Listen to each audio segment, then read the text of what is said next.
யாரு?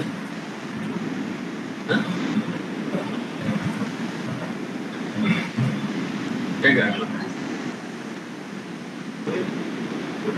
ஓகே. அவன் சொல்லிட்டு disturb பண்ணுவாமா?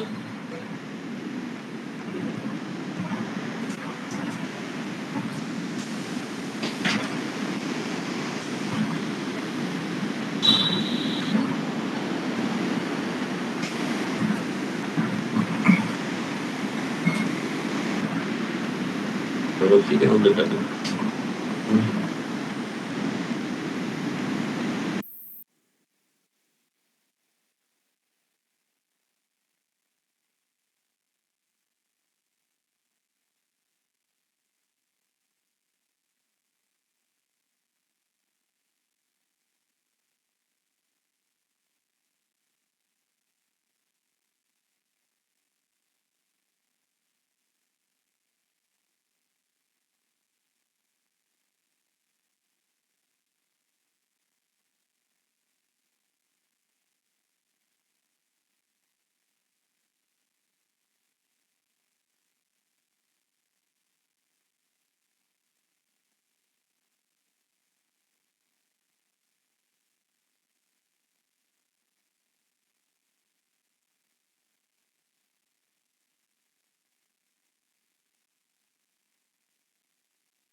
Good morning, Dr. HK. Good morning, ma'am. Good morning, Srita, and all the best for you. Good morning, STSN. Good morning. Thank you, ma'am. Good morning. Do well and answer the questions well.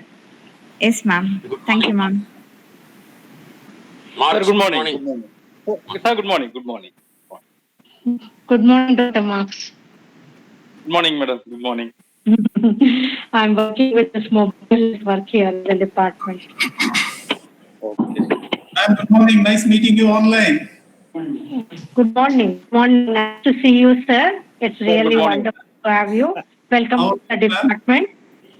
I'm doing fine, How are you? sir. I'm sure you're I'm doing doing. well. Yes, sir. Yes, sir. You must be busy with admissions. Not yet. We are busy with corrections right now. Oh, selection of faculty. Yes, sir. Not selection of faculty. Our this thing, exam work, no. We just Okay. so grading and getting everything ready that we are doing. Okay, ma'am. I'm sure sir also is doing well. Yes, sir. He is doing well. He's doing well. Very busy also. Busy, I understand. my wishes to him, ma'am. Definitely, I will tell him. I'll tell him. Thank you. Do take care. Thank I'll you. be here. Yeah. Okay.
Dr.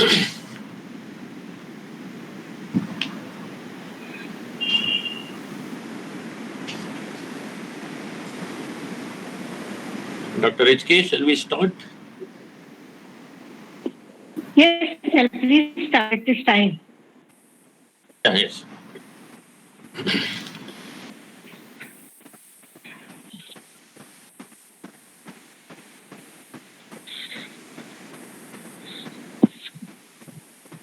Professor Kalpana, Head of the Department of English. Professor Joseph Joyraj from Gandhigram, my colleagues, research scholars, DC member Dr. Reshmi, and students, invited guests from the other departments. I welcome you all for this Vivos. It is my proud privilege to introduce the external examiner, Dr. Joseph Dureraj from Gandhigram. In fact, he needs no introduction at all. He was the Vice Chancellor of Gandhigram University from 2013 to 2014. He has authored a number of books, and in fact, recently published one, FAQs on research in literature and language. This is the one I like very much. I read the book from cover to cover, and I feel that every faculty and every research scholar should read it, because I have been greatly benefited from this book. It is really a very useful book for research, and he has visited a number of foreign universities and educational institutions in Washington, DC, New York, Sri Lanka, Rome, the Netherlands, Paris, and the list is very long. And apart from all these things, I would rate him as a very likable person and my good friend. I have never seen him even once off color. Sir, we are really very happy to have you here as the YOC examiner for Sarita. And it is customary that I should introduce Sarita. And in fact, only yesterday, I asked her for her biodata. And she has just sent me that she has been now working in Periyar University as a guest faculty and nothing more than that. A very humble scholar and a very hardworking student. The one that I would like to point out to you all is that unless she is satisfied with her work, she will be never happy. And in fact, several times I gave her consent to proceed with her chapters, but she will not be satisfied. Sir, let me write one more draft, then only I will be satisfied. To that extent that she has been working with me as a very industrious scholar and a very nice and humble researcher. And that is why I think that all the reports, I have gone through the reports and I found that the examiners have rated her very satisfactorily and very positively, placing her as a research scholar. And I must make a mention of Dr. Reshmi. Reshmi has been our doctoral committee member. The other one, Professor Arivan Nambi, because the candidate has done a research on Tamil novels too. That is why I wanted Dr. Nambi to be the other doctoral committee member. And both of them, Dr. Reshmi and Arivan Nambi, in the doctoral committee meetings, they have done a lot. And Sarita has been greatly benefited by the useful suggestions of both of them. And the topic she has taken is Silent Justice, an eco-critical study of the select Canadian and Tamil novels. So she will be introducing the topic to you, and then she will be presenting her synopsis of the entire thesis. I think now is the time I should request Professor Joseph Dureraj to take over and conduct the YOC for my team. Thank you. Thank you, Professor Clement, for your warm words. Dr. Kalpana, Professor and Head Department of English, Pondicherry University. Professor Clement, Research Supervisor. I don't know who else is there from the department. I guess Professor Marx is there, Professor Marx. And Dr. Clement talked about the DC member, Dr. Rashmi, and other members of the Department of English at Pondicherry University, and also from other departments, particularly the sister department, Tamil department. Ladies and gentlemen, good morning to all of you. I'm happy to meet you virtually. I'm happy to meet you online for this PhD Viva OC. I think the day belongs to the candidate. The day belongs to Ms. Sarita. So therefore, straight away, may I invite Ms. Sarita to make a presentation on the thesis titled Silent Justice and Eco-Critical Study of Select Canadian and Tamil Novels. So over to you, Sarita. You please make a presentation for 30 to 35 minutes, after which we will have some discussions and some questions. So over to Sarita. Thank you. Thank you, sir. Good morning to one and all present here. I welcome you to my PhD Viva Voice presentation. The title of my thesis is Silent Justice, an Eco-Critical Study of Select Canadian and Tamil Novels. The primary sources I have taken for the study are 4 Canadian novels and 4 Tamil novels. They are Jeanette Armstrong's Whispering in Shadows, published in 2000, Katie Wells' Usakrupa, The Book of Bear, published in 2016, Fred Stenson's Who by Fire, published in 2014, Thomas King's The Back of Turtle, published in 2014. Tamil novels taken for the study are Lakshmi Saravakumar's Kanagan, published in 2014, Vairamuthu's Moonram Ulagapor, published in 2012, Irayanbu's Athangare Oram, published in 1999, and Nakiran's Kadodi, published in 2014. I have divided the thesis into 5 chapters. Chapter 1, Introduction. Chapter 2, Man and Nature, Complex Relationship. Chapter 3, Eco-Critical Turn, Cultural Analysis. Chapter 4, Environmental Catastrophes, Systematic Destruction. Chapter 5, Summing Up. Moving on to the chapters. Chapter 1, Introduction. This chapter introduces the theory of eco-criticism. Eco-criticism became very important literary theory during 20th century. The theory arose due to the need to address the environmental crisis. Cyril Glotfelty defines the term eco-criticism in the book, The Eco-Criticism Leader, Landmarks of Literary Ecology, as, I quote, the study of relationship between literature and physical environment. Eco-criticism takes earth-centered approach to literary studies, unquote. The term was first coined by William Rocket in his essay, Literature and Ecology, an Experiment in Eco-Criticism in 1978. The chapter further gives different definitions of eco-criticism by prominent eco-critics such as Lawrence Buell, Richard Kerridge, Scott Slovic, Glenn A. Love, and Greg Garrard.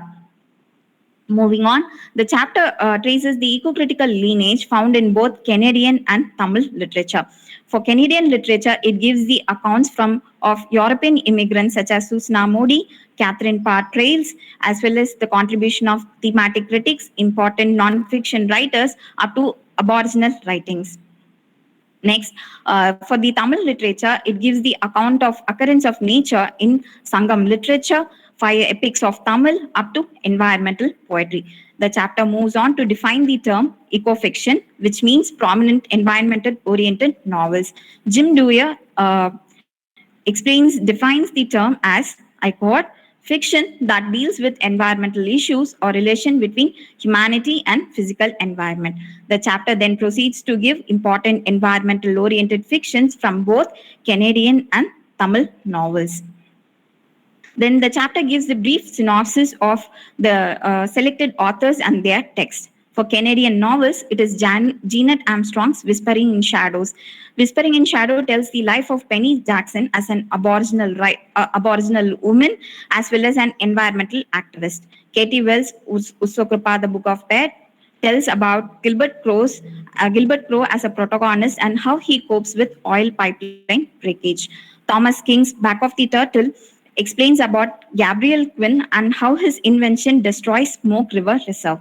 Fred Senson's Who by Fire talks about how a sulfur plant creates disturbance on Tom Ryder's family and the farming community. Moving on to the Tamil novels, Lakshmi Saravanakumar's Kanagan talks about how hunting of a tigress by a forest hunter impacts the Palya tribe of Agamalai mountain. Nakiran's Kadodi talks about the downfall of ancient Borneo forest through the eyes of a narrator from Tamil Nadu. Irai Anbu's Atangare Oram describes about how dam construction affects Sindur village. Vairamuthu's Moondram Ulagapur talks about the effects of globalization on small-scale farmers like Karuthamai. All the select Canadian and Tamil novels have prominent ecological themes, so they can be deemed as environmental fiction. The chapter moves on to describe the review of literature in the select area. The eco-critical texts based on which the novels are foregrounded are given, as well as few PhD dissertations and review of the select novels are given here in this section. Objective of the thesis. The main aim of the thesis is to study the theme of ecological destruction. The excessive intrusion of man with that of nature brings untoward consequences. This is common in both select Canadian and Tamil novels. Greg Garrard, I quote, much eco-critical pedagogy impels us to hunker down in our locale, unquote. Environmental issues occur at a particular place or locale which are extolled in the novels. The interest in the ecological events which confine to the specific region at a time enables the comparative study of the select Canadian and Tamil novels. Scott Sowick has affirmed the above statement through, I quote, the strongest tendency in the contemporary eco-criticism are the application of environmental perspectives to local literatures around the world or the comparison of literary works around languages and cultures, unquote. Justification of the title. Rachel Carlson names her classic text as Silent Spring due to the absence of bird song in spring season by usage of pesticide. The study of the select text informed that nature is rendered voiceless because of domineering behavior of human beings. Hence, they become silent. The consequences of harmful human beings' action are retributed back to the people by establishment of justice. Hence, the title Silent Justice. Moving on to the next chapter, Man and Nature, Complex Relationship. Man is eternally connected with nature.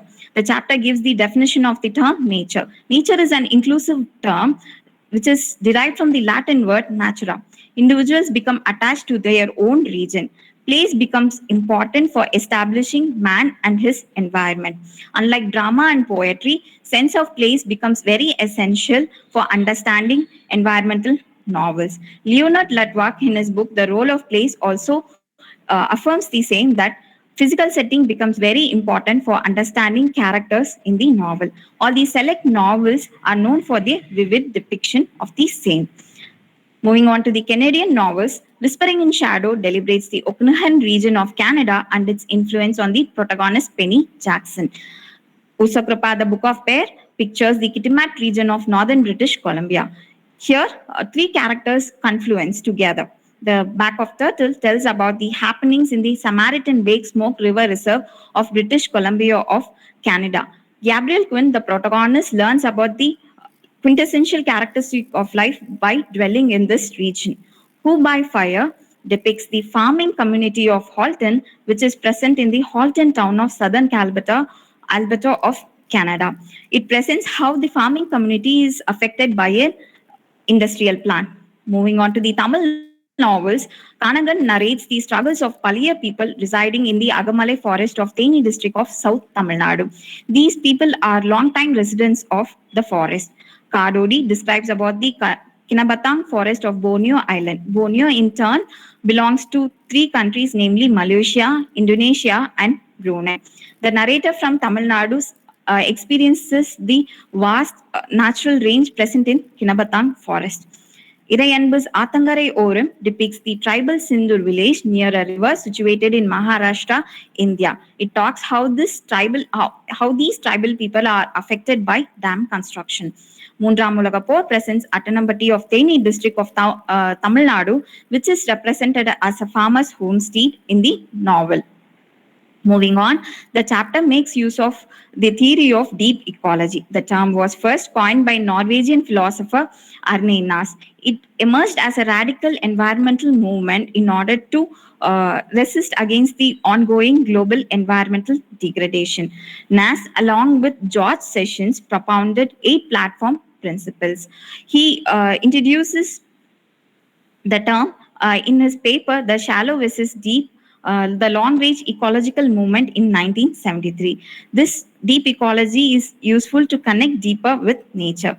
The percepts of deep ecology, such as intrinsic value, self-realization, ecocentrism, are used, and using all these percepts, the relationship between the characters and their environment is established in this chapter. Similarities. All the select Canadian and Tamil novels hold a central position, give very significance to the sense of place. They also establish intrinsic value of their region through aboriginals, tribals, and farmers. The difference is that the Canadian novels are aware of the environmental degradation going on. The academic disposition helps them to understand the environmental degradation. However, in Tamil novels, the characters face difficulty in encountering the environmental problems. They seek the help of outsiders or experts to understand the environmental problem. Moving on to the next chapter, eco-critical turn, cultural analysis. This chapter focuses on the depiction of culture. It is brought out through the use of bioregionalism theory. Bioregionalism is the notion and practice of righteous community-based culture located in their ecological regions. The movement developed between 1950s and 70s as a part of resistance against growing environmental degradation. Bioregionalism is defined as, I quote, a life territory, a place defined by its human dictates, a region governed by nature, not legislative, unquote. The term was first coined by Alan Van Nieuwkerk, a Canadian, but the movement was spearheaded by Peter Berg and Raymond Thusman. Bioregionalism insists human beings to deal in their own terrain, possessing its own characteristics known as bioregions. Moving on, all the Canadian and Tamil novels are proved bioregional in this chapter. Whispering in Shadows presents Okanagan as a bioregion. The aboriginal culture with hunting, gathering roots, plucking berries form the solid base in the novel. Penny continues her life with Indian roots in the novel. Usakrupa, the Book of Bear, presents Kitimat as the bioregion. It is a coastal temperate forest with Kermode bears as its resident. The Indian culture reveres the Kermode bears, and also the novel presents the legend of Mother Bear as the creator of Earth. Who by Fire presents Haltane as the bioregion. Tom Ryder, along with other family members, carry on farming activities and coexist with the region. They voice against the sour gas plant which is established in their region. The Back of Turtle presents Smoke River Reserve as the bioregion. The community, including Nicholas Cripps, Mara Reed, Gabriel Quinn, are linked intricately with nature. Turtles are part of their reserve and they revere turtles. Moving on to Tamil novels, Kanagan presents the bioregional flavor in Agamalai forest. The Palayas, who are inhabitants of the place, live in accordance to the 4 seasons of the region. They cultivate crops to synchronize with the climate of the forest and animal behavior. Moondramulagapur presents Attanambatti as a bioregion. The farming village represents agrarian society's kinship with the land. Kadodi presents Kinabathang as the bioregion. It contains huge spectrum of plants and animals. Primates which are unique to the region are also detailed in the chapter. Murut as an ethnic tribe of Borneo are detailed and their characteristics are detailed in this chapter. Their ecological oriented activities which confluence with nature is also presented in the chapter. Athangarai Oram presents bioregionalism through closeness of tribal farming community to their land of Sindur village. Hence, it's proven that through bioregional approach, the ecological orientation of place is established. All the communities in the select Canadian and Tamil novels live in close proximity to their region. Similarities: all the communities in the select Canadian and Tamil novels live in harmony with their nature. Their culture enables them to celebrate the spirit of land by living through generations in the same place. Aboriginal people from Canada celebrate their land by spiritual connection. Tribal people celebrate through festivals honoring the goddess of their land. Tribal mountainous tribes are both hunters and gatherers in both Canadian and Tamil novels. Farmers in both Canadian and Tamil novels deal with their neighbors. So the differences here is Canadian novels depict the matriarchal lineage, whereas Tamil novels portray patriarchal lineage. Moving on to the fourth chapter, environmental catastrophe, systematic destruction. Human beings have made profound modifications on Earth by asserting superiority over nature and non-human. Industrialization has created to a plethora of environmental problems. Environmental crisis is the core of any eco-critical discourse. The pollution, deforestation, decrease of natural resources which are resultant of industrialization are detailed in the select Canadian and Tamil novels. For Canadian novels, Whispering in Shadow presents the global environmental crisis brought about by big companies. Penny Jackson discusses how the idea of free enterprise might lead to mass production. However, it creates pollution of the environment. Uso Kripa, the Book of Pear, discusses how oil spill degrades the pristine Kitimat region. Who by Fire describes the ill effects of sour gas plant. The dispersion of sulfur and residual hydrogen sulfide creates pollution to the environment. The farmers living near are extremely affected by the heat and foul-smelling gas. The Back of Turtle details about how Dominion Corporation, owned by Dorian Asher, creates all environmental crisis. A byproduct of the company destroys the entire Smoke River reserves. Moving on to the Tamil novels, Kanagan presents the downfall of forests due to tiger hunting. It is done by Thangappan and it leads to the downfall of the forest. Moondram Mulagappo presents Attanampatti, where three characters like Chinnapandi, Emily, and Ishimura meet and discuss about the humongous earth crisis. A mill is present near the village and it's the center of all environmental disorientation in the novel. Kadodi presents Kinabatang as a rare ecological zone. However, this rare ecological zone is suffers from environmental clear-cutting due to industrial purpose. Athangarai Oram depicts the detailed problem of dam construction and how people of Sindur village are affected by it. Moving on, the cause of all environmental problems is anthropocentrism. Human beings hold the central disposition without considering nature, which leads to and drives the anthropocentric attitude of industry loggers.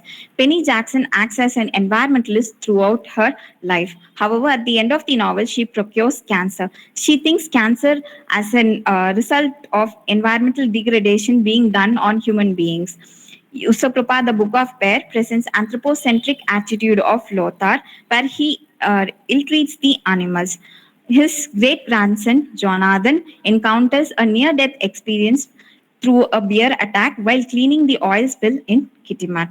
The Back of the Turtle presents anthropocentrism of Dorian, where he uses entire environment for material benefit. Dorian suffers from an unknown disease and his implicit death is mentioned in the novel. Who by Fire presents how the Canadian policies allow oil industries and how they pollute the environment natural resources. Hence, they are anthropocentric. Lance Everett, a character from the novel who is a representative of oil industry, suffers from cancer and dies at the end of the novel. The anthropocentrism is also established in the select Tamil novels. Kanagan presents the anthropocentrism of forest hunter Thangappan. He derelicts the moral norm and kills a mother tiger. For his misdeeds, he is getting killed at the end of the novel by a tiger cub. மூன்றாம் உலகப் போர் presents the anthropocentrism of Muthamani, the elder son of Karatamayi. Besides being a forest watcher, he destroys the environment. At the end of the novel, he gets killed by his own father for his misdeeds towards the environment. Kadodi presents Chong and Ang as the anthropocentrists who uses animals for their own benefits. At the end of the novel, the narrator faces a life-threatening flood due to the vast environmental degradation. Athangarai Oram presents dam construction, which is carried out by the irrigation minister Sukla. He is firm in his belief that dam has to be constructed on Sindur village. However, due to construction of dam, there is heavy flood. Govindabai, one of the residents of Sindur village, drowns himself in the flood. The similarities of the novels is the source of destruction in all the select Canadian and Tamil novels are the higher authorities who live outside the area of contestation. They can be an individual or a group of or an organization. All the communities, including tribals, aboriginals, and farmers, resist the environmental degradation by taking part in an environmental rally or similar activities. The difference is this: the nature of environmental damage caused in Canadian and Tamil novels are different. Canada, as a developed country, faces pollution which is pertaining to developed country, whereas Tamil novels depict environmental degradation which befits third world countries. Moving on to the chapter 5, summing up, the comparative study is the attempt to understand global environmental change. The study proves that people are locally situated, continuing to interact with the biosphere, thereby affecting changes which is globally networked. This chapter sums up this chapter infers the following inferences are made in this chapter. From chapter 2, through the deployment of deep ecology, individual characteristics, long-standing relationship with nature is established. It also proves the holistic view which characters hold for their environment. From chapter 3, through the use of bioregionalism, we can see the totality of environment where the communities live together. Due to the decentralization of the community, it leads to cultural autonomy. So all these communities flourish in their own region, which leads for them to live in a sustainable environment. For chapter 4, it is proved that anthropocentrism is a cause of all environmental disorientation. Direct action is taken by the community of people by involving themselves in environmental rally and other such activities. However, anthropocentrism through human beings insists themselves, hence it leads to inversion of environmental ethics. So there is all environmental havoc in the select Canadian and Tamil novels. Hence, it is proved that human beings affect the world of flora and fauna. However, justice is served on behalf of nature towards man and society. Brian Baxter has, in his book A Theory of Ecological Justice, has applied the concept of justice to nature. Ecological justice can be defined as, I quote, the relations between human beings and non-human nature do encompass issues of justice because, I quote, all non-human organisms are morally considerable. Hence, when justice is applied to the characters and communities in the novel, they suffer losses. Canadian and Tamil novels detail how mankind suffer the losses where death and near-death experience make them realize the supremacy of nature. Hence, silent justice is served to mankind for violating the pristine order of the environment. Hence, this chapter sums up the findings from the previous chapter.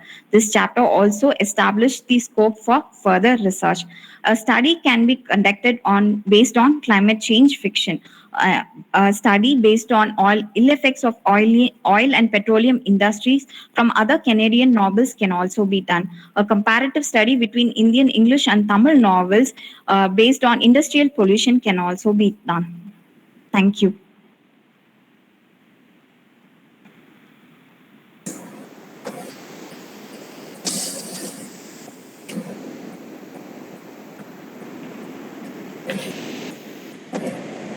Professor Clement, shall we proceed? Yes, sir. Okay. I think I see Dr. Marks. So good morning, Dr. Marks. How are you? Okay, fine. No, Sarita, that was a good presentation. Thank you, sir.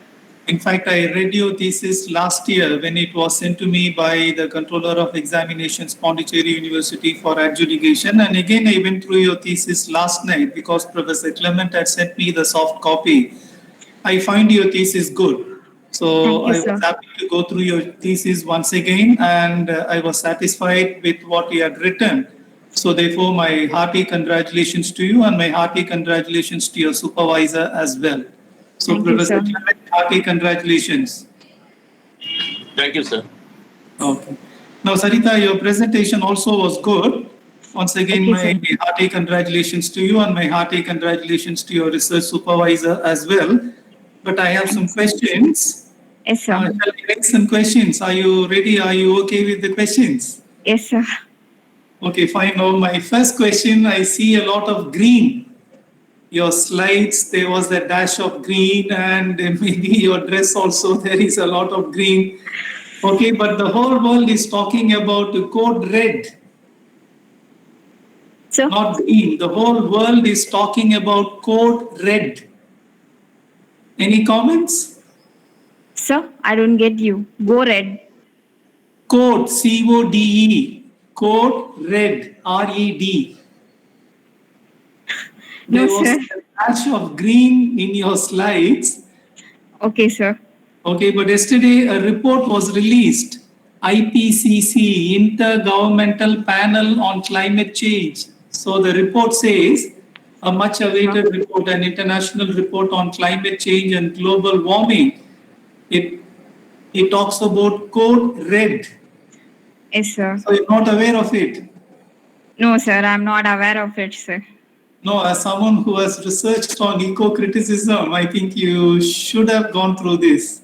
Okay, so please go through this report. It is by IPCC, Intergovernmental Panel on Climate Change. Yes, sir. And they have made two drastic observations. As of now, the temperature of the earth, okay, it has risen by 1.5 Celsius, and maybe another 50 years it will touch 2. Okay, then they talk about the consequences and the ramifications, how it will lead to flooding. Okay, particularly coastal regions. Okay, it even talks about Chennai, Pondicherry. Okay, so how there is a dire threat because of flooding. Okay, so as someone interested in ecology, environment, and eco-criticism, I thought you would be familiar with this. That is why I started with this observation, code red. Sir, I will look into it, sir. Okay, please look into it because this is your area. This is your concern. Okay, fine. Yes, sir. Now, Sarita, it was a good presentation, but I have some questions. My first sir. question, like maybe an innocuous question to start off the discussion. Yes, Like, sir. what inspired you to eco-criticism, to take up eco-criticism for research? So, actually, it was on the suggestion of my guide. I did take up this novel. He did suggest that doing an comparative study based on environmental novels would do good. So, after taking up the study, I became interested in eco-criticism. So, Okay, now apart from this intellectual desire to Yes, sir. research on novels dealing with ecology and the environment, like by nature, are you drawn to nature, drawn towards nature? Yes, sir. I do like being in nature, sir. Yes, I come from a family of farmers. My ancestors were farmers, so I think toiling in soil is there in their blood, and I know how hard it is to be there with nature. But I do enjoy being with nature, sir. Okay, fine. Okay. Now, Sarita, you have chosen 4 Canadian novels and you have chosen 4 Tamil novels. Like, Yes, sir. on what basis, on what rationale did you choose these 8 novels, 4 Canadian and 4 Tamil?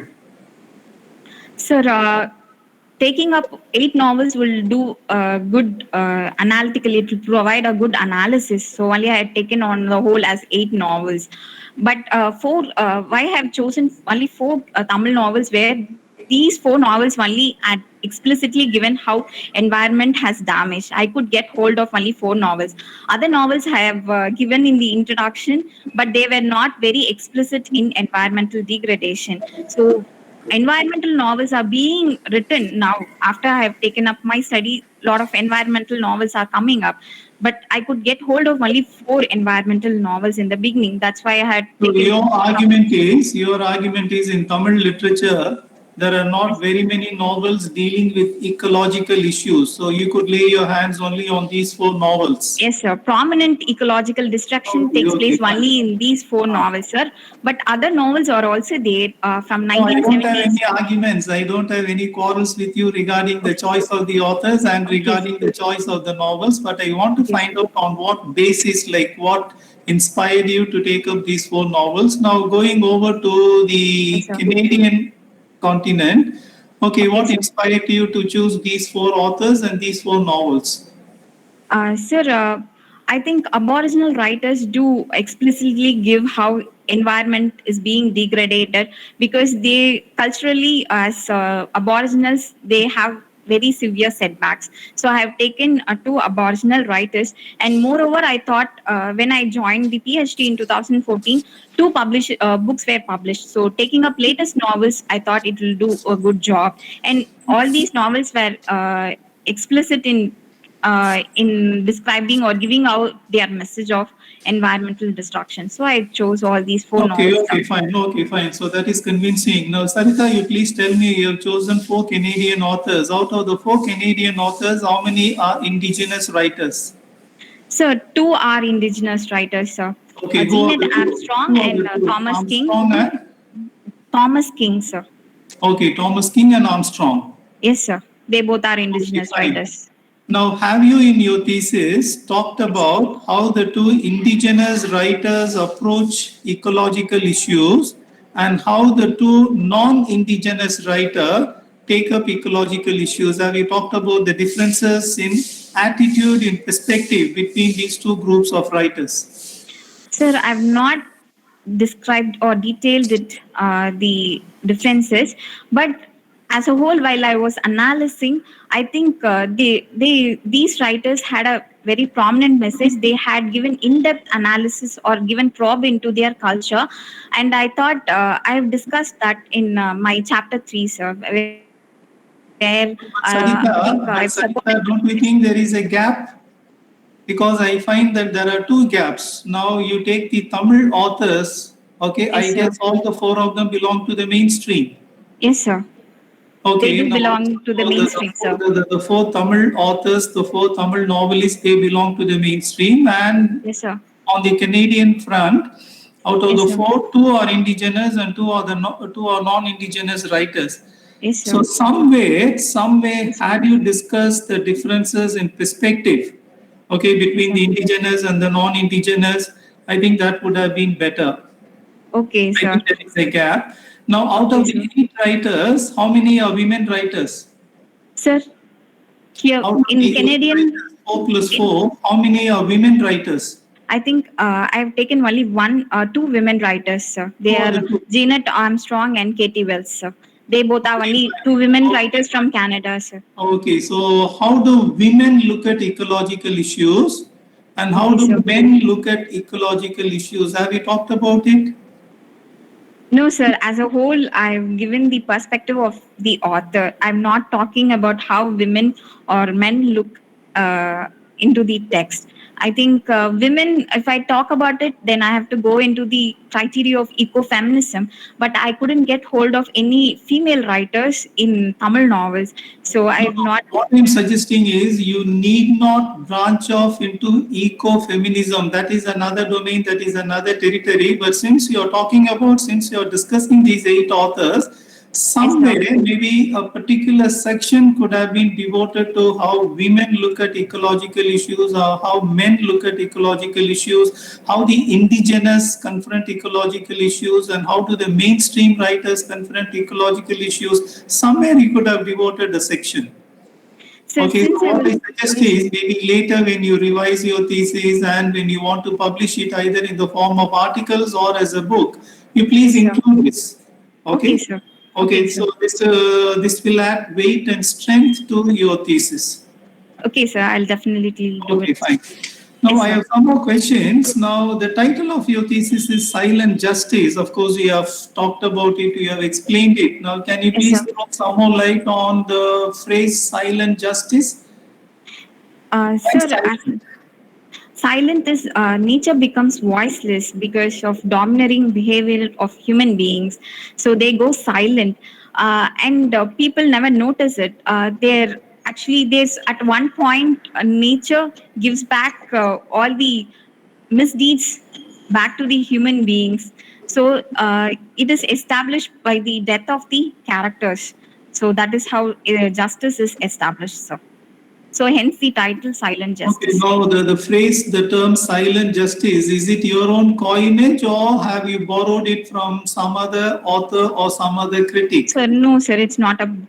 I've not borrowed it, sir. It's just a Okay, coinage. okay, okay. So you Yes. have coined it and you have also Sir explained it. suggested the word silent justice, and I've taken it for the. Okay, fine, absolutely fine.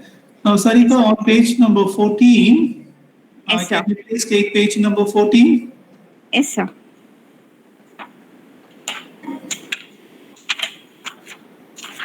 I don't remember which line, but somewhere you have used this expression, ecolet, E-C-O-L-E-T. Yes, sir. Okay, as someone teaching linguistics, I am familiar with sociolect. We talk about two kinds of dialects, geographical and social. So social dialect is also known as sociolect. Okay, so what is this ecolect? Sir, it is taking the eco part from ecology and what dialect led from the linguistic part and using a language to create harmony, to represent nature in a harmonious way in the poetry. So this term I borrowed from Greening the Maple, Canadian Eco-Criticism and Context, sir. Mhm. So it was given in the book and I have explained So it, it sir. is based on linguistics. Yes, sir. Okay, now if you don't mind, I would like to ask a related question. Is it at the level of pidgin or at the level of Creole? So I don't think so. It is developed to that level, sir. It's just the term is being used because I think due to destruction of nature being done in recent years, I think the language is being developed. Particularly, I just came across this term only in Canadian poetry, sir. I don't think it has Okay, been okay, the okay, level okay, of Creole. Sarita. Okay, fine. Now, Sarita, in your thesis as well as in your presentation, I Yes, think sir. you devoted a considerable section to the treatment of animals. Okay, how Yes, do sir. the Canadians, particularly the native Canadians, how do they treat Yes, animals? And in the yes, sir. Indian context, particularly in the Tamil context, how do they treat animals? Yes, sir. Is there a remarkable difference between the way the Canadians treat animals and the Yes, way sir. Indians, particularly the Tamils, treat animals? Sure, both of them are revere the animals which are present in their particular region. Uh, Canadians uh, through they revere animals through their creation myth. So it depends upon. For example, in Usakrupa, the Book of Bear is considered as the creator of Earth. So the people the protagonist of the novel reveres bears because he's been told by his ancestors the creation myth. However, like the difference in Tamil novels also, like in Kanagan, they revere tiger, but it is seen as the representation of the goddess Palachi herself. So I think that is the difference, sir. But both the culture revere animals, sir. Okay, so in both cultures, they revere animals. They have a Yes, sir. huge respect for animals. Yes, Now, sir. Sarita, if you remember earlier, I talked about how the natives look at nature and how the mainstream people look at nature. So here, possibly, you Yes, could sir. have talked about the differences as to how the indigenous writers look at animals, what is their Yes, sir. relationship with animals, and how do the mainstream look at animals. I am sure there will be some difference. Yes, sir. Because when we go to the tribal societies, we talk of totem and totemics. Okay, Yes, so sir. maybe from that context, you could have talked about how they look at animals and how does the mainstream look at animals. Anyway, you please think Yes, sir. about it. Okay, sir. Then I think in your second chapter, I Yes, think you sir. devote a lot of space to talk about space, place, nature. Yes, Okay, sir. so this is on page number 76. Okay, so the discussion revolves around the concept of space, the concept of place, and the concept of nature. Please take page number 76. Yes, sir. Okay, now my question is like, how do you distinguish? Yes, How sir. do you distinguish between space and place and nature? Sir, place is concrete, whereas space is not concrete. So, while living in place, we can feel nature more prominently, whereas in space, it is less evident. So, that's why E. Tuan describes place as enclosed and humanized space is place. Compared to space, place is a calm center of established values. So, we can feel it through its concreteness, sir. Sarita, you could have taken the discussion forward because today I think there is a lot of discussion on space, particularly from an anthropological and philosophical points of view. We talk about Yes, sir. Foucault, we talk about heterotopia. So today there is a lot of discussion on Yes, sir. what is space, what constitutes space, and how do we distinguish space from time, nature. Yes, Okay. sir. I mean, Yes, sir. your answer I is think good, but space study is entirely different, sir. So I think no, entirely different. Not that I am asking you to devote a full chapter for a discussion of these two concepts, but you could have enriched the discussion by adding some more weight. yes, sir. Okay, so this is I'll what. look into it, sir. Okay, fine. Now, again, in your second chapter, of course, you have already presented the distinction well, but still, for the sake of a little more clarity, I Yes, would sir. like to request you to distinguish between shallow ecology on the one hand and deep ecology on the other. Of course, you have already talked about it in your thesis. Yes, Okay, sir. but maybe if you can articulate it a little more clearly, I think that would be better. Shallow ecology only considers environment for the benefit of mankind. So they do protect environment only because man is dependent on environment for his own good. But deep ecology is unlike that. It propagates nature for its own good. It is devoid of the instrumental value. So I think that is the distinction between shallow and deep ecology. Deep Okay, ecology is one. They propose to connect deeper with nature. So, who talked about this distinction? Arne sir, the Okay, founder of fine, deep fine. Okay, ecology. fine. So you have shallow and you have Yes, deep sir. ecology. Yes, Is there sir. any intermediary space? I don't think so, sir. No, No, why sir. don't you think on your feet? No, Sir? because these are two extremes. Yes, sir. Huh. No, but you look at practical life, Yes, we do sir. not occupy neither of the positions. It is Yes, somewhere sir. in between, an interstitial space. Yes, So sir. why don't you think of a third category, neither shallow nor deep? Yes, Okay, sir. because deep is idealistic, not practical. Okay, sir. Okay, so therefore maybe an intermediary space. I mean, this is what we normally occupy. Yes, Deep sir. ecology is the ideal. Yes, Okay, sir. so we occupy either the region of shallow ecology or the intermediary space. Anyway, you please think about it. Yes, sir. Okay, now on page number 130, 113, sir. 130, 130. there is a reference to Gandhi.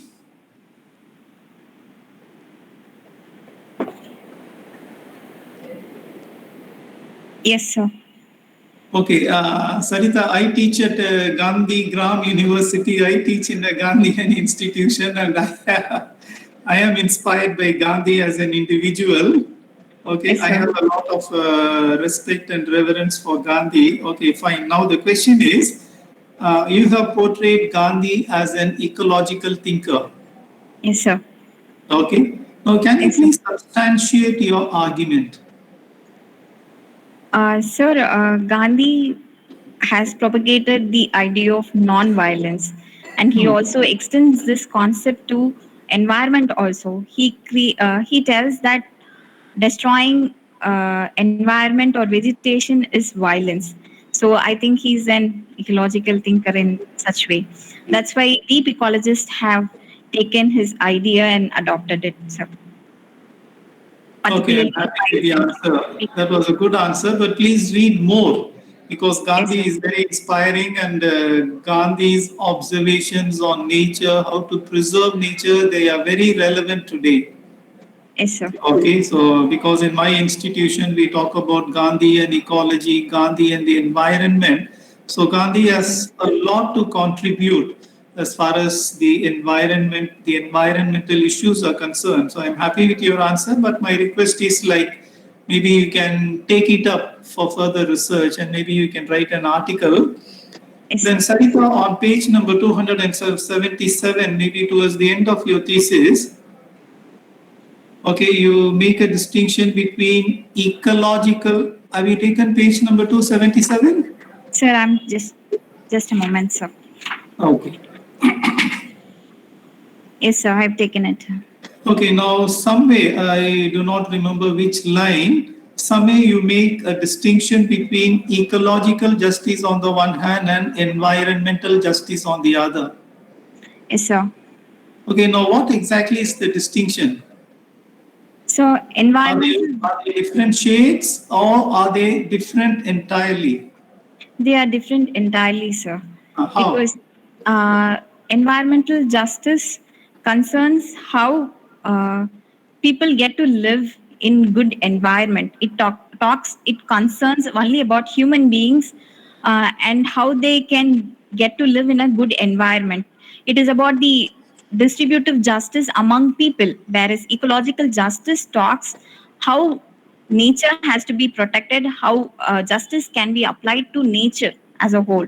It's entirely different, sir. Now, who makes this distinction?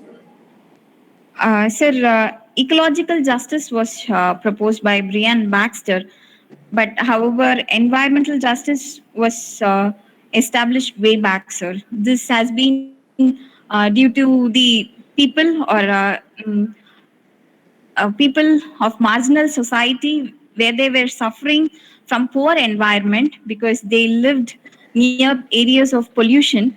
They demanded that they also have the right to live in a good environment. So environmental justice, it came, I think, from the second wave of eco-criticism, so way back it was established. But however, ecological justice, this theory was proposed only back in 2008 when he published this theory, sir. Anyway, I am not totally convinced.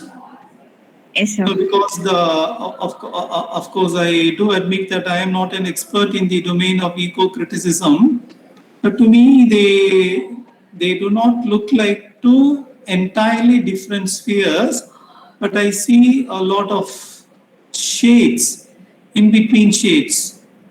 Anyway, fine. Yes, sir. Now, coming to the major argument, your entire thesis talks about ecological destruction Yes, and sir. how these 8 authors, 4 Canadian authors on the one hand and 4 Tamil authors on the other, how do they address the issue of environmental destruction? So, this is the focus of your thesis. Yes, sir. And who is to be blamed or what is to be blamed? Now, the answer is you say anthropomorphism is the villain. Yes, sir. Anthropocentrism All also. this destruction is because of anthropomorphism. Okay, now whenever I talk to people who are specialists in ecology or environmental studies or eco-criticism, they give the answer that it is anthropomorphism which is the villain. Yes, sir. Sarita, don't you think this argument is reductionistic? Sir, however, the major, unless mankind came, race of mankind came and industrialization came into existence, I don't think Earth has undergone such a tremendous environmental destruction. So I do. It's not entirely. I think it's reductionist. So I do think human beings are the cause for destroying the environment. However, their way of thinking is the cause. The thinking of superiority over nature is the cause of, which leads to the environmental degradation. Okay, thank you. Thank you for the clarification. But I have my own point of view. So, Because I think somewhere down the line, people have slightly misunderstood the concept of anthropomorphism. Like now we have to look at it not only from a philosophical, environmental point of view, we also need to look at the concept from a theological point of view. No, because I'll tell you how did this concept evolve? Because earlier, particularly when you talk about Christian theology, because Western theology is Christian theology, okay, so it was God-centered, it was Christ-centered, and they used to call it Christocentric. Okay, so God was the focus. Okay, it was otherworldly. So it was against this backdrop, they said, no, it shouldn't be otherworldly, it shouldn't be God-centered, so let it be man-centered. Okay, so it was around this time that they introduced the concept of anthropocentrism. So from a theological point of view, it has a slightly different orientation. And my request is, I think we should not miss it and make it reductionistic. Anyway, fine. yes, sir.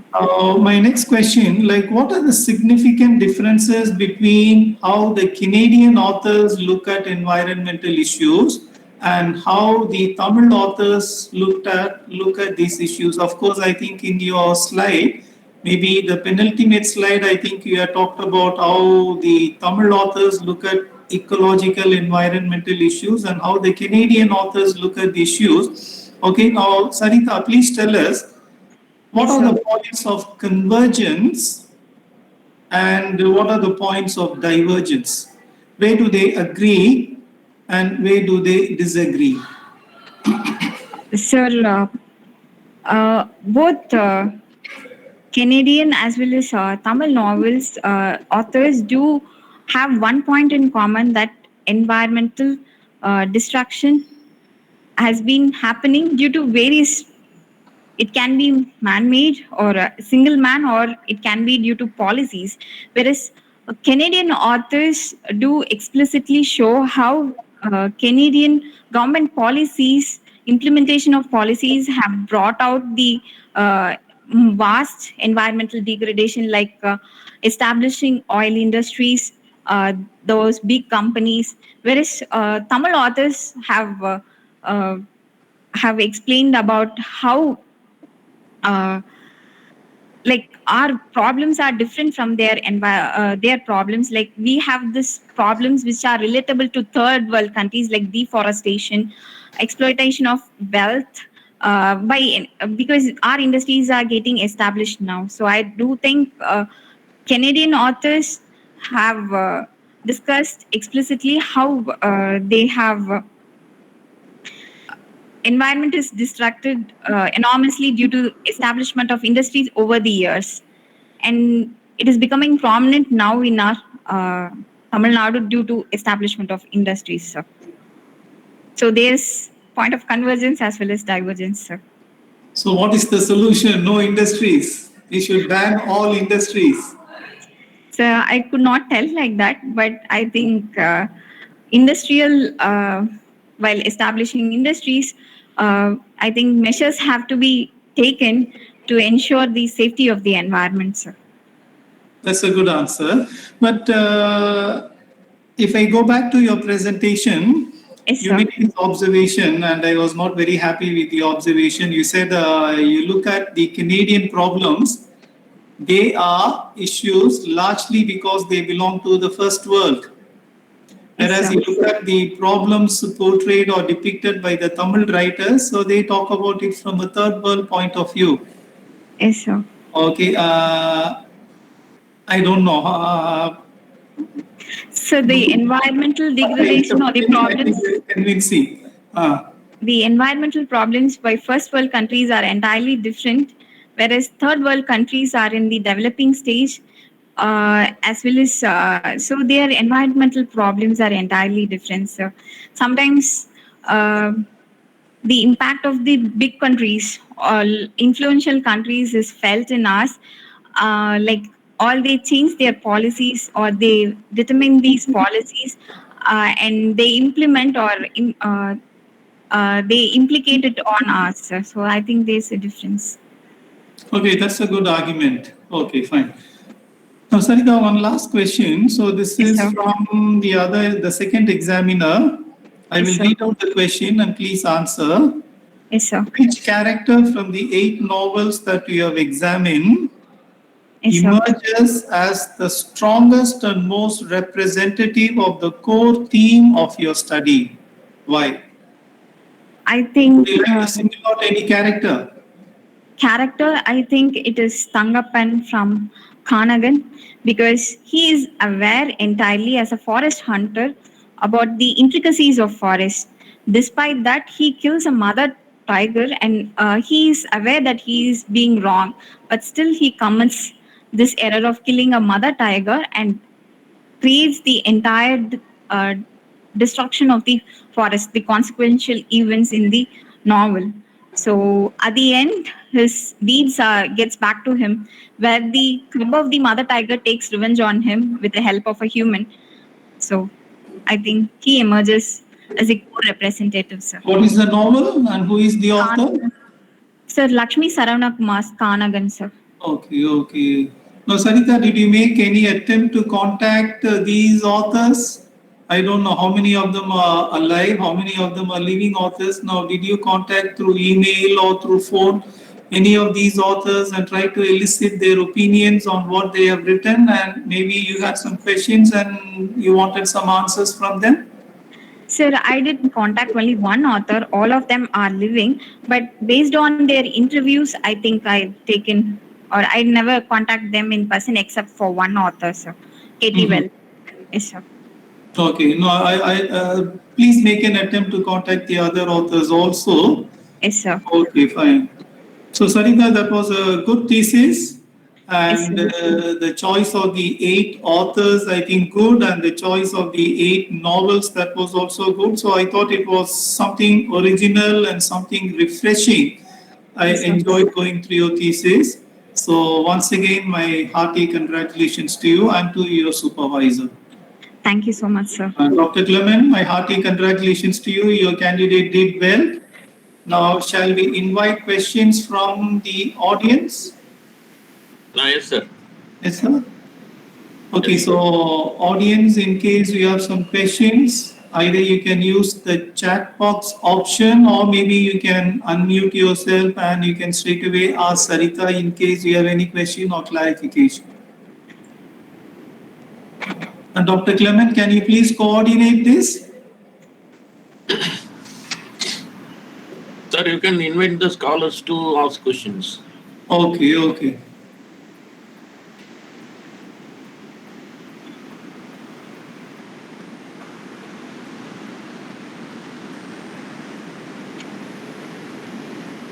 Any questions?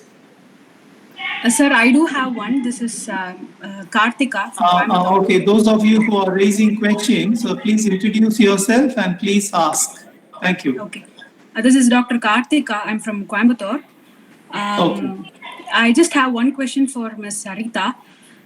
First, it was an excellent presentation, and I can see like why you got pulled towards Tamil novel because it's close to us. But why Canadian novel specifically? Because we have an array of books which are classic in both English as well as American novels as well. But why specifically you took Canadian novels, Ms. Sarita? Thank you, Dr. Karthika. I think I initially started out my research only by trying to find books in Indian English writing, but all the prominent environmental novels were already being researched or I couldn't get hold of a lot of books in Indian English writing, as well as American writing. Whereas American writers are concerned, they are much researched. So I thought I might do Canadian literature because Canada is known for its vast portrayal of nature. And Margaret Atwood, I think she is very well known for her speculative fictions, which she talks about environmental degradation. So I thought I'll take up Canadian literature. Okay, that's nice. Okay, thank you. Thank you, Dr. Kartiga. Any other question? Sir, good morning, sir. Yes. Sir, this is S. Gopinath from Muthiammal College of Arts and Science, Namakkal. Yes, I want to clarify one doubt. Since your thesis has a bearing on ecology, I want to clarify one doubt. What is the relevance of your thesis in the post-pandemic era, ma'am? I think human beings, thank you, sir. Human beings have learned that we have to really look into our actions and before carrying on distractions. So I think this post-pandemic period, we have realized it, and better not late to start being conscious of our environment. So that's what I inferred. So all these environmental texts says that we have to be there for the environment, live in an ecologically inclined lifestyle. So that is the answer. Thank you, ma'am. Okay, sir. Thank you.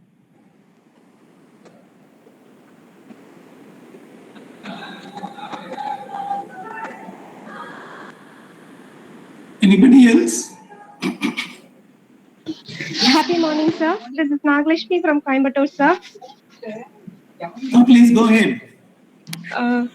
Happy morning, Sarita. It was a wonderful presentation. Thank you, ma'am. Now, I have a question to you. It's regarding the COVID. So, what is Okay, your ma'am. view about environment before COVID and after COVID, maybe like pre-COVID and post-COVID? And what are the measurements that people have taken after post-COVID according to your vision and according to your perception? Could you please share that with us? Okay, ma'am. I think pre-COVID, I think post-COVID, the transportation or being confined to our home regions, I think there was a lot of news articles that environment is being restored to normal, where pollution is being getting reduced by the reduction of usage in transportations like our two-wheelers, be it two-wheelers or four-wheelers. I think the on the environmental part, environment has flourished because we have curtailed our freedom, and we are not being more.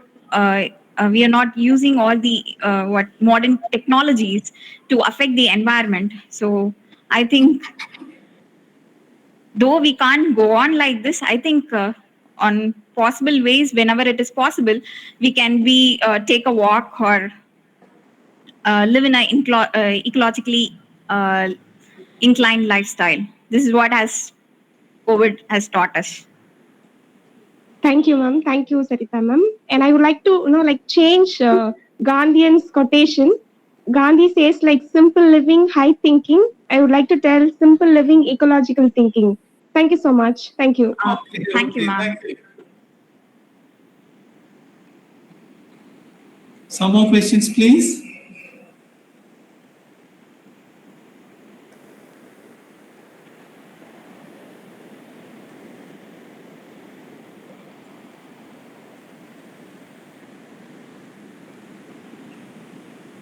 Some more questions? Any research scholar from Pondicherry University?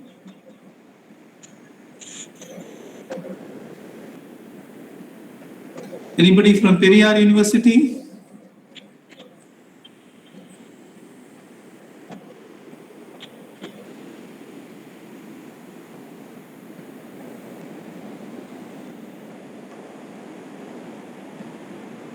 I think we have time for two more questions.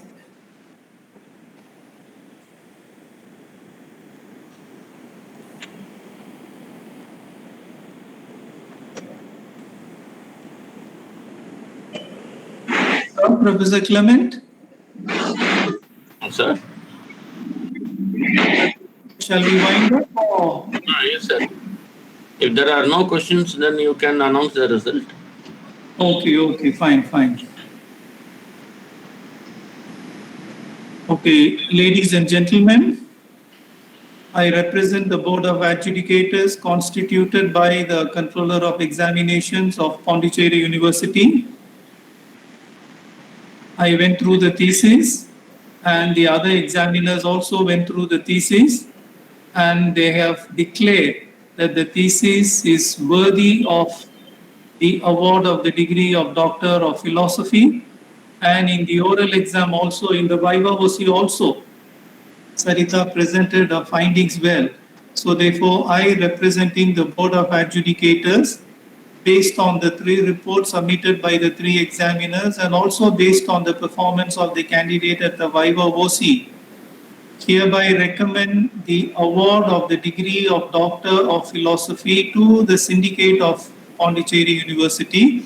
And the Pondicherry University in the next convocation, I think after the Syndicate or the Board of Management decides, they will confer the degree on Sarita. So my hearty congratulations to Sarita for a good thesis and also for a good presentation. And my hearty congratulations to my dear friend Professor Clement for having produced one more PhD candidate. Sir, my hearty congratulations to you. Thank you very much, sir. Okay, I'd like to make 2 more observations. Sarita, Dr. Sarita, hearty congratulations. Thank you so much, You get sir. a permanent post very soon. But why don't you apply for this Shastri Fellowship, Indo-Canadian Shastri Fellowship, since you have worked on Canadian novels? Sir, I think I missed the deadline. I think by the end of 3rd year, I actually came to know about the fellowship. So I think I missed the first 2 years when I was eligible. So yes, sir, that is my answer. I couldn't apply. I was not aware. You can still try, and please consult with Professor Kalpana. She will be able to guide you. Yes, Okay, sir. so my hearty congratulations to you and my best wishes to you. Thank you so much, sir. And please publish your findings maybe in the form of articles and maybe later incorporating some of the suggestions that came up in this forum, and maybe you can publish it in the form of a book. Yes, sir. Thank you, sir. I'm sure you will do it. My congratulations and my best wishes to you. Thank you so much, sir. Oh, ma'am is here. The head of the department is here. Ma'am, a few words. I was here only some 5 minutes. I think I lost connection. I understand. No, you have a lot of other responsibilities. No, I was here. I was listening to her and your questions also, as usual. They have been very interesting and I think engaging also. Congratulations, Sarita. Congratulations. All the best for you.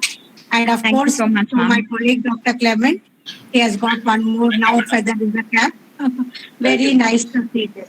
Very nice to see this culminating. No, Sarita will be presenting her formal vote of thanks. Sure. Thank you, ma'am. Nice meeting you online. Yes, sir. I would like to propose my vote of thanks. I'm immensely thankful at the outset to my research supervisor, Professor Clement S. Lutz. Sir has always been kind, considerate, and helpful throughout my research work. I'm really blessed to work under him, and I'm always happy about it. Sir has always been considerate, so I could finish my thesis at ease. Thank you, sir, for always being supportive in all possible ways. I'd like to sincerely thank our head of the department, Kalpana ma'am, for being approachable and supportive and for always being encouraging on research scholars like me. I think she extended her support during online submission of Viva Voice as well as all other process. Thank you very much, ma'am. I extend my thanks to external examiner Dr. Joseph Durairaj sir for being here today and asking valiant questions and conducting the Viva Voice. Thank you, sir. And I'm thankful for the doctoral committee members, Dr. Reshmi ma'am, as well as late Dr. Arivinambi sir from Tamil department. Reshmi ma'am has always been patient listener, and she would tell in a soft-spoken voice about how we can give constructive suggestions. Thank you, ma'am. I'm extremely thankful to all the faculty members of our department, Sujata ma'am, Mark sir, Binu sir, Lakimai Milli ma'am, Vishaka Devi ma'am, Ujbel Jana sir, for always extending their support. I thank head of the department, Natarajan sir, for his encouraging words and being there during my admission. Thank you, sir. I'm always thankful to my teachers from Sri Sharda College as well as Bardiyar University, who always motivated me to pursue my research. Thank you, teachers. My special thanks to John, my co-scholar, for technically helping me today, as well as Jabamalar for posting all the Google documents. Thank you, both of you. I extend my thanks to all research scholars, co-scholars, batchmates, all other friends, research scholar friends from other department in Pondicherry University, whom I spent the last 5 years. I thank you very much for your companionship and for your friendship. Thank you all. I'm always grateful to my parents for being supportive in all aspects. I think words are not sufficient to thank them. I extend my thanks to my reliable sister and brother-in-law at the moment. I thank my other family members who were eager to participate in this online Viva Voice. Thank you, family members. I thank all my colleagues at Periyar University for their well wish. I think I thank all the research scholars, seniors, juniors, and professors from other departments who have known and not known me for taking your time and participating in my Viva Voice today. Thank you all. At last, I thank each and every one of you for spending your time and participating in Viva Voice. Thank you, one and all.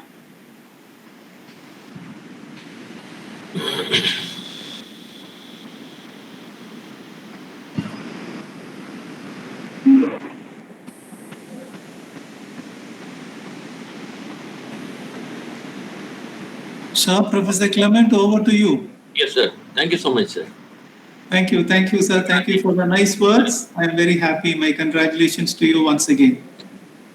Thank you, sir. Thank you so much.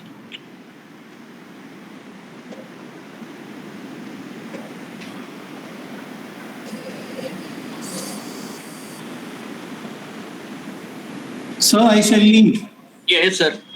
Okay, so Sarita, congratulations once again, and I wish you a very bright future. My congratulations to your parents and your family members also. Thank you so much, sir.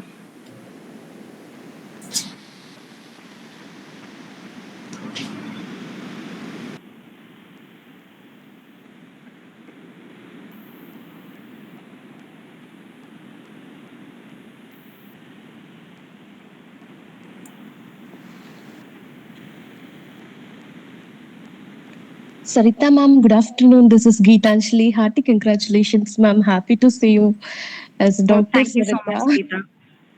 Thank you, Thank you ma'am. for being here today. Yeah, it was a wonderful session. I know I grasped and I know it was so helpful for me to do my research further. Okay. I hope you get what you want. Thank you, Geeta. Yes, definitely. Thank you so much, Sarita ma'am. Have a great day. Thank you. I thank all of my friends who have friends and family members who have put congratulatory message on the chat box. Thank you, one and all.